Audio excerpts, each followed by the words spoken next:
Daniel Souza, tem assunto, viu? Final de semana longuíssimo, né? Muita coisa acontecendo. Então a gente tem todos os dobramentos desse conflito, né? Que começou na madrugada de quinta para sexta-feira, né? Ainda era quinta-feira à noite aqui no Brasil, mas já madrugada de sexta-feira lá no Oriente Médio. E ao longo desse final de semana a gente, de fato, consolidou um cenário no qual a gente tem as duas maiores potências militares do Oriente Médio entrando em confronto. Quero ressaltar mais uma vez, Daniel, eu já falei sobre isso na semana passada, que Irã e Israel são, sim, as duas maiores potências militares da região, cada um com suas forças e fraquezas, né? Então Israel certamente com muito mais tecnologia do que o Irã, mas o Irã é um país muito maior, né? O Irã é um país que acostumado, inclusive, né, a sofrer com restrições à população civil, né, por conta de todos os embargos, sanções, enfim. Então, não é um cenário que ninguém quisesse ver ao longo dos últimos anos todos. Era o grande temor, né, para a região. E, portanto, agora, no ano passado, nós tivemos pela primeira vez trocas de ataques, mas algo muito pontual. E dessa vez, agora, me parece que é um conflito de proporções muito maiores. E o que vai ser importante no episódio de hoje é a gente falar um pouquinho sobre o que está acontecendo, né? O que a gente pode esperar daqui para frente. O domingo, particularmente, Daniel, reitero que a gente está gravando esse episódio aqui na segunda-feira de manhã, foi de novas trocas de ataques entre Israel e Irã, e os dois lados alertando que civis do outro lado tomem precauções em ataques vindouros. Então, Israel, por exemplo, avisou que civis moradores de áreas próximas a instalações nucleares e a instalações de produção ou de lançamento de mísseis balísticos devem evacuar. O Irã deu recados mais ou menos parecidos e alertou que israelenses residentes próximos a, abro aspas, áreas vitais, fecho aspas, devem evacuar pela sua segurança. E, de fato, Daniel, quando a gente pensa já nesses primeiros dias de conflito, a gente tem alguns números de civis mortos, né? Então, quando a gente fala sobre civis iranianos, a gente tem dois dados aqui, eu vou trazer os dois, e aí a gente avalia qual que a gente considera mais fidedigno, mas uma ONG, Daniel, chamada Human Rights Activists, que normalmente está ali muito mais cobrindo abusos do governo iraniano, né, contra a população civil, disse que os ataques israelenses no Irã mataram 406 pessoas, entre elas 197 civis confirmados. De resto, não dá para saber, não dá para ter certeza, mas dos 406 mortos, segundo essa ONG, 197 são civis. O governo iraniano trouxe um número mais baixo. O governo iraniano falou em 224 mortos e mais de 1.200 feridos. E, segundo o governo iraniano, 90% desses mortos e feridos são civis. Já do lado israelense, Daniel, a contagem que a gente tem até agora é de 24 mortos, segundo Israel, todos civis, inclusive 11 deles em um único ataque que aconteceu em Bat Yam, que fica no sul de Tel Aviv. Um míssil iraniano atingiu exatamente aquela região. Aliás, a gente tem muitas imagens, principalmente em Israel, dos mísseis, tem alguns em Teherã também, mas em Israel, muitas imagens, e dá para ver que a estratégia utilizada pelo Irã é mais ou menos aquela que foi utilizada tanto em abril quanto em outubro do ano passado. Você tem o domo de ferro, que a gente sabe que é um sistema bastante eficaz, mas longe de ser perfeito, é claro, não dá para ser perfeito. Então você tem aquela política de ataque por estresse, né? Então você manda muitos mísseis e algum deles vai vazar, algum deles vai acabar caindo nos seus alvos, e é exatamente o cenário que a gente viu ao longo dos últimos dias nos céus de Israel. Mais algumas informações, Daniel, que eu acho importante a gente trazer, principalmente do ponto de vista diplomático, né? Assim, o que cada um dos lados falou. O Netanyahu, por exemplo, disse que, abro aspas, o Irã vai pagar um preço alto pela morte de civis, sobretudo mulheres e crianças. E o Irã disse a mediadores do Catar e de Omã que não está disposto a negociar um cessar-fogo com os Estados Unidos. O Irã, aliás, vem falando constantemente que não dá, o Irã não acredita na versão norte-americana de que os Estados Unidos não têm nenhuma relação com os ataques. A gente sabe muito bem, disse o Irã, a gente sabe muito bem que os Estados Unidos e Israel andam sempre juntos e que é óbvio que os Estados Unidos estiveram presentes, é óbvio que os Estados Unidos deram anuência, deram apoio, e, portanto, esse é um ponto. O Irã não quer negociar. Isso está sendo dito tanto para o Catar quanto para o Oman. O Catar vem se posicionando como grande mediador do Oriente Médio, né, Daniel, inclusive na questão de Gaza. E Oman era onde aconteceria, ao longo desse final de semana, mais uma rodada de negociações entre o Irã e os Estados Unidos relacionado à questão nuclear, né, que obviamente não aconteceu por conta de todo o cenário. Então, o Irã disse que, olha, com os Estados Unidos eu não vou sentar para negociar. O curioso é, Tanguy, que acho que essa abordagem, inclusive, tem um quê de geleia, porque aparentemente dá para provar que os Estados Unidos sabiam do ataque, né, e que, consequentemente, tiveram algum envolvimento. Surgiu no New York Post, até na The Economist, o chamado Pentagon Pizza Report. O que é isso? Por volta das 18h59, horário da costa leste dos Estados Unidos, na quinta-feira, pizzarias em um raio de 5 quilômetros do Pentágono registraram picos incomuns de pedidos de pizza. Cerca de 10 minutos depois, os pedidos caíram abruptamente, fortemente, e depois, por volta de meia-noite, com já alguns estabelecimentos fechados, o Pentágono registrou de novo um tráfego ali alto de pedidos de pizza. O que isso tem a ver? É que essa alta nos pedidos de pizza foi cerca de 1h30 antes de Israel lançar os ataques contra o Irã. E existe um histórico em relação a isso, chamado Índice Pizza. Em 1990, por exemplo, explodiram os pedidos de pizza em Washington, ali na região do Pentágono, poucos instantes antes da invasão do Kuwait, né? Da invasão americana, na realidade, em relação ao Kuwait. Em 1991, durante a Operação Tempestade do Deserto, as pizzarias locais relataram alta demanda antes da ação militar. Em 98, a Operação Raposa do Deserto teve ali um aumento nos pedidos de pizza com queijo extra, inclusive, poucos minutos antes de você ter a operação sendo colocada em curso. Então tem muita gente colocando, Tanguy, olha só, a gente não é idiota, e se vocês pediram pizza no Pentágono, poucos minutos antes do ataque, vocês sabiam e vocês participaram. Então não venham dizer, Estados Unidos, que você não tem nada a ver com esse ataque, que você não ajudou Israel nesse ataque, ao contrário do que você está dizendo. Não sei, Tanguy, se esse é um argumento definidor, digamos assim, mas acaba sendo algo que chamou bastante atenção nesses últimos dias. Pois é, os Estados Unidos nunca negaram que sabiam, né, Daniel? A gente, aliás, em nossa defesa, na quarta-feira, os ataques começaram de quinta para sexta, né? Na quarta-feira, uma das pautas que a gente trouxe aqui foi: os Estados Unidos estão com uma movimentação estranha. Estão tirando diplomatas, familiares de militares foram autorizados a voltar para os Estados Unidos, né, de base ali do Oriente Médio. E a gente falou, olha, a gente não sabe exatamente o que é, mas o clima tá meio esquisito. Então, que os Estados Unidos sabiam, nem o Trump nega, o Marco Rubio tampouco. A questão é, apenas sabiam ou contribuíram, ajudaram, né? E aí, Daniel, nesse ponto, diga.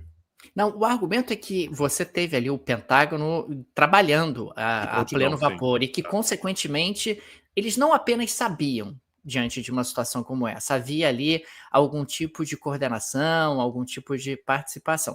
Claro que a gente entra aqui num terreno de uma certa especulação, mas, gente, pelo amor de Deus, vamos botar ali um serviço de catering dentro do Pentágono, né? Vamos começar a fornecer comida interna com o objetivo de não soar esse tipo de alarme, pelo menos se vocês querem manter a participação de vocês, ou ao menos o monitoramento de vocês, num grau de sigilo elevado, né?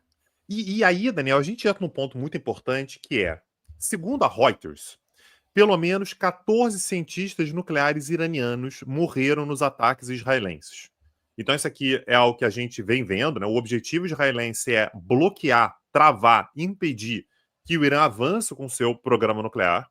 E, portanto, os alvos são não apenas instalações nucleares, mas também os cientistas, né? Então o objetivo ali é meio que uma decapitação intelectual, né? Você impede ou você atrasa muito, você coloca empecilhos demais para que o Irã consiga avançar em direção à bomba nuclear no curto prazo.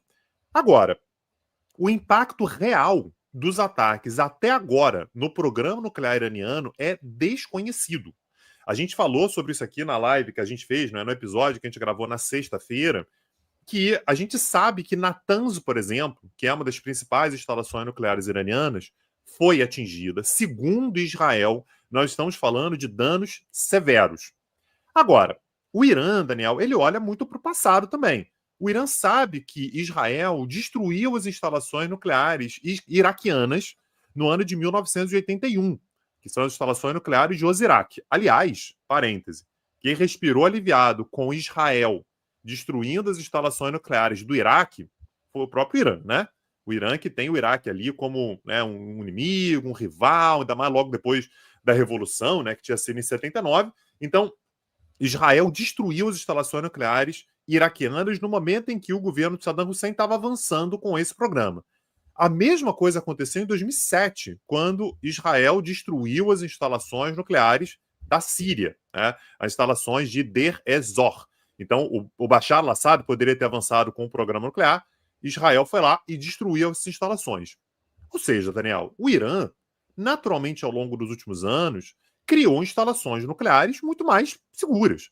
Então, você tem, por exemplo, uma das instalações mais protegidas do Irã é a instalação nuclear de Fordo.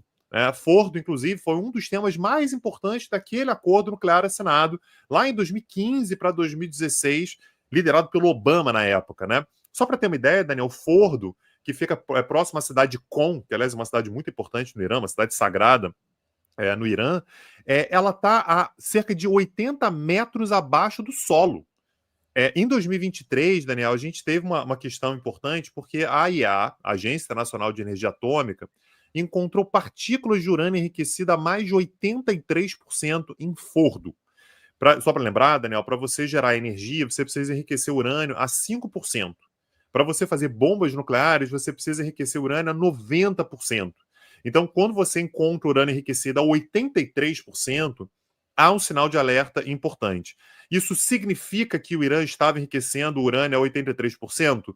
Não. A própria IAEA falou sobre isso na época. Olha, às vezes no processo de enriquecimento, alguma partícula ela pode ficar mais enriquecida do que as outras, e isso, portanto, pode trazer um viés. Agora, deixa uma dúvida o tempo todo, e isso foi em Fordo. Ontem, no domingo, Israel atacou Fordo, tá? O que causou, inclusive, Daniel, um terremoto que foi registrado de 2,5 graus na escala Richter. Então, teve um tremor de terra importante pelo ataque israelense em Fordo. Isso significa que Israel conseguiu destruir a instalação nuclear de Fordo? Me parece muito improvável, porque é algo que está incrustado na montanha, Daniel. Como é que Israel poderia agir para atacar Fordo? Israel precisaria necessariamente de bombas de penetração profunda de bunker. E que Israel não tem. Quem é que tem, Daniel? Os Estados Unidos têm. Ou seja, o que o Irã está dizendo é: se, por acaso, o Israel me aparece aqui com uma bomba de perfuração profunda de bunker, só pode ter sido os Estados Unidos ajudando. Tá? Então, esse é mais um elemento, mais uma camada que é colocada aí, Daniel, porque o Irã deu uma declaração esse final de semana também, dizendo que, olha, tudo que a gente está fazendo é reagindo ao ataque. Se o ataque parar, a reação também para. É basicamente o Irã dizendo, olha, eu não quero essa guerra, né? Talvez, Daniel, e essa é exatamente a interpretação que os inimigos do Irã vão fazer, que é o Irã ele quer um pouquinho mais de estabilidade para agora mesmo avançar com a bomba nuclear. Meu amigo, eu estou sendo atacado no meu programa nuclear. Agora eu preciso da bomba de qualquer maneira. Mas você vê, Daniel, como é que é um cenário inédito, né? A gente nunca viu um cenário de tamanha tensão envolvendo esses programas nucleares, né? O programa nuclear do Irã e o programa nuclear, naturalmente, israelense, que é o único da região. Essa interpretação de que o Irã busca aí algum tipo de estabilização para avançar no seu programa nuclear me parece razoável. Aliás, pensando com a cabeça dos iranianos num momento como esse, o que você faria, né, Tanguy? Você vai recuar nesse programa nuclear? Na prática, você teria todo o incentivo para tentar avançar o mais rápido possível com um mecanismo de autoproteção. Do outro lado, Israel tem todo o incentivo para não recuar.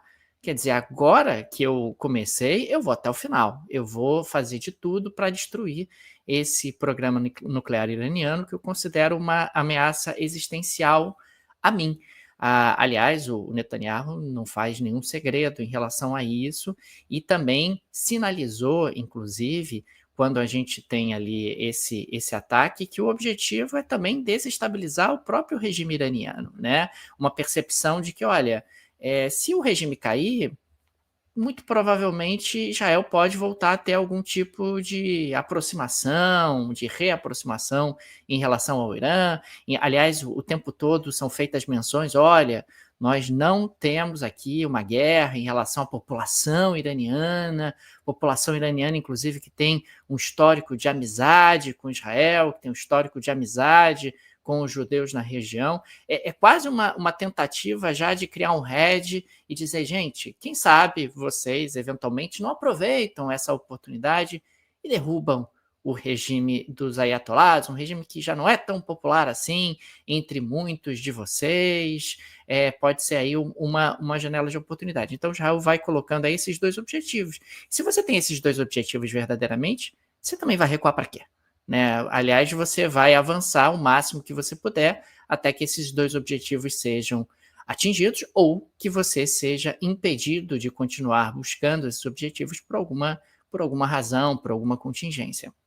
E, aliás, Daniel, algumas coisas que complementam isso que você acabou de falar. A primeira delas, o parlamento iraniano divulgou que está estudando uma lei para retirar o Irã do Tratado de Não Proliferação de Armas Nucleares. Importante lembrar que o Irã é membro desse tratado desde 1970, o tratado é de 68, tá? Então o Irã está ali numa das primeiras levas de países que entraram nesse tratado, e Israel é um dos pouquíssimos países que não são partes. Então, do mundo todo, né, apenas 5 países não são parte do Tratado de Não Proliferação. O que o Irã está dizendo é, olha, a gente está sendo atacado por um país que não é parte do TNP, todo mundo sabe que tem bomba nuclear, e eu estou aqui preso pelo tratado. Ao mesmo tempo, o próprio parlamento diz o seguinte, olha, eu vou sair do Tratado de Não Proliferação de Armas Nucleares, é algo que pode levar meses para acontecer, tem que ser aprovado, não sei o quê, mas o Irã permanece sendo contra a existência de armas nucleares. Não combina muito, né, Daniel? Você sair do TNP querendo dizer que é contra as armas nucleares, mas, importante lembrar sempre, Israel é o único país da região que tem ogivas nucleares e é um dos poucos países no mundo que não é parte do TNP, junto com Índia, Paquistão, Coreia do Norte e Sudão do Sul. São os únicos, né? Israel é, portanto, um dos que não é parte.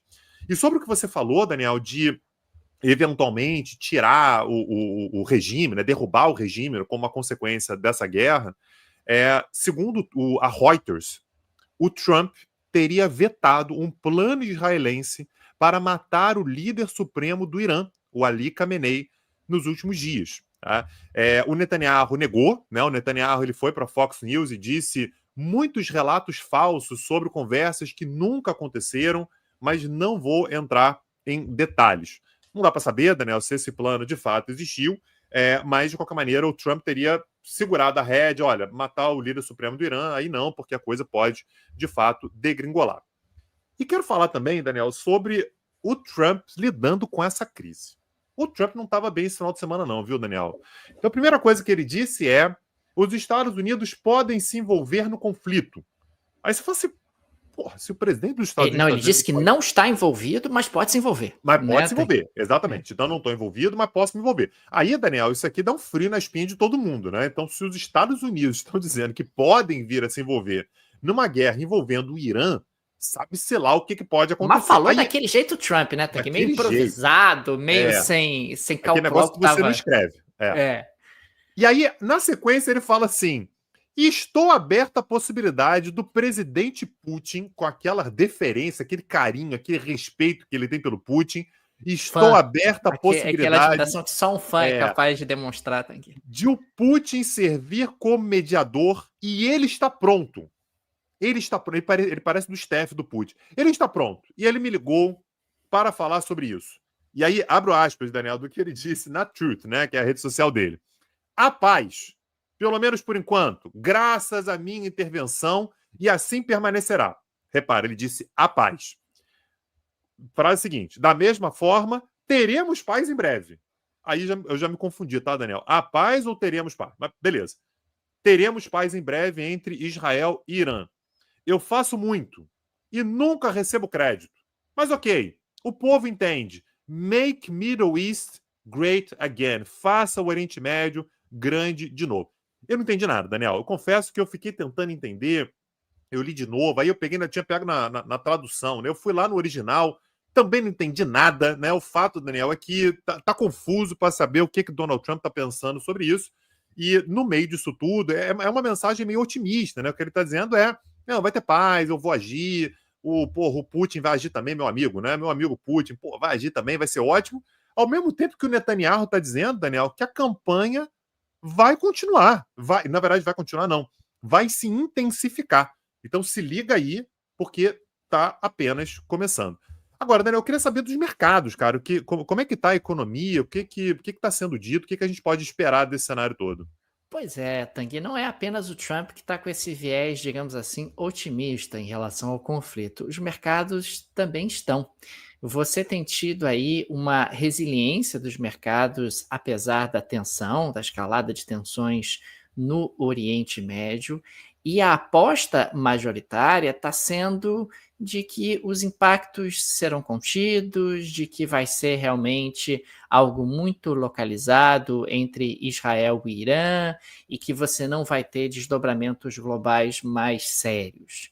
É claro que existe uma tensão particularmente relevante no mercado de petróleo por causa do Estreito de Hormuz, o medo ali do Irã adotar algum tipo de ação para impedir a circulação regular de navios petroleiros pela região, mas mesmo com uma pequena alta do petróleo, que a gente continua tendo no dia de hoje, Tanguy, os mercados também têm apresentado uma leve elevação nas ações, pelo menos tinham apresentavam isso no momento em que eu vi antes de começar essa live, e uma pequena queda do preço do ouro, que é um ótimo indicador de que, olha, não estou mais tão inseguro quanto eu estava ontem.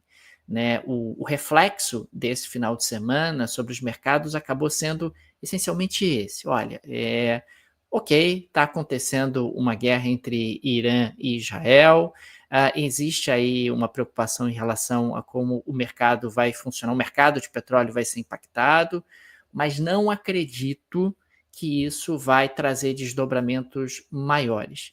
E me parece, Tanguy, que um dos elementos que contribuiu muito para isso foi a postura iraniana, ao dizer exatamente o que você trouxe há pouco. Olha, se Israel parar, eu paro também. É como quem diz assim, eu não quero essa guerra, vamos, de alguma maneira, buscar alguma saída, vamos buscar alguma alternativa. E existiu também uma percepção de que os grandes players internacionais não querem essa guerra. Quer dizer, a China não quer essa guerra, a Rússia não quer essa guerra, os Estados Unidos não querem essa guerra, ou pelo menos têm verbalizado isso através do presidente Trump, e, consequentemente, se os grandes players não querem a guerra, eles não vão ser arrastados para a guerra. Se eles não vão ser arrastados para a guerra, a chance da guerra escalar, sair do controle, seria uma chance limitada. Né? É claro que ninguém tem certeza absoluta do que vai acontecer, você sempre trabalha com cenários, né, com probabilidades, e hoje é considerado o cenário mais provável aquele onde você tem ali tensões circunscritas aos dois, que podem durar dias, podem durar até semanas, mas que não vão trazer consequências econômicas mais fortes para o restante da comunidade internacional. O próprio regime iraniano dá sinais até agora de que, olha, vamos acabar com isso em algum momento, vamos buscar uma estabilização em algum momento, e isso não combina com alguém que vai fechar o Estreito de Hormuz.